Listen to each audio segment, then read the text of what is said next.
Introduction. Peter, I'm feeling very thirsty. Can you get me some water to drink, please? Yeah, sure. Here you are. I feel much better after drinking water. Thank you. Hey, do you know that a major part of our body consists of water? Oh, really? Yeah, my sister told me about it yesterday. So let's go to her and know more about water.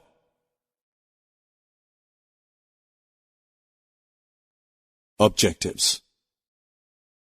At the end of this course, you'll be able to list sources of water and its uses, know different forms of water, describe the concept of water cycle and water supply at our homes, explain the storage of water and its wastage, identify the causes of water pollution.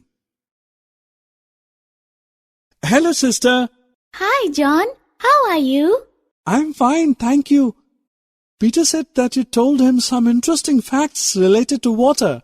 I also want to know them. Okay, I will tell you. Actually, water is one of the most abundant substances on the earth. It covers almost 70% of the Earth's surface and it makes our entire planet blue when we see it from space. Now I will tell you about the different forms of water. Water exists in 3 forms: liquid, solid, and vapor. Sister, from where can we get water? Oh, you are asking about the sources of water. Actually, water has limited number of sources like wells, ponds, lakes, rivers, seas, and oceans. Besides these, groundwater is also an important source of water. John, do you know the purposes and uses of water? No, sister, please tell us. Water is essential for all humans, plants, and animals. We drink it. We take bath in it. We cook our food in it. We wash and clean our clothes with it. So, it is very helpful in our daily activities. Sister, yesterday you also told me about the water cycle. Please tell us more about it. Okay, the water cycle is a natural process of circulation of water from the land to the sky and back to the land. In this process, water in water bodies like rivers, seas, and oceans gets heated up by the sun and forms water vapors. This water vapor rises up in the air and gets cool and turns into cloud and finally into rains.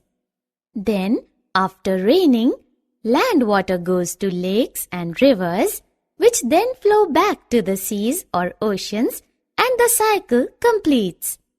This cycle gets repeated again and again. Guys, now I'm telling you how do we get water supply at our homes and other places.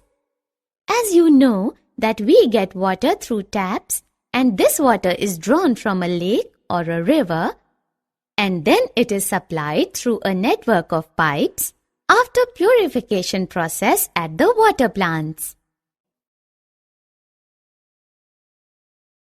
We should not waste water while doing daily activities.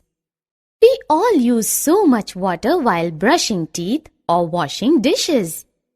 Sometimes large amount of water gets wasted through small leaks in pipes and dripping taps.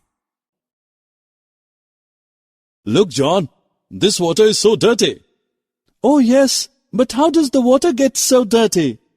Guys, do you know that throwing garbage and draining sewage into the water bodies makes it dirty and polluted?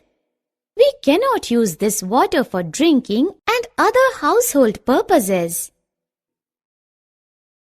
Sister, my teacher told me that we can also store the rainwater and reuse it. But how can we do it? For storing rainwater, we can use a large tank or even dig a huge pit in the backyard and collect the rainwater in these reservoirs. After that, we can use this stored water for watering outdoor plants to keep them green and for some washing purposes also.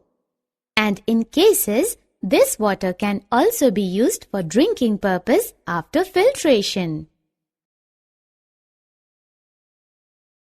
Summary.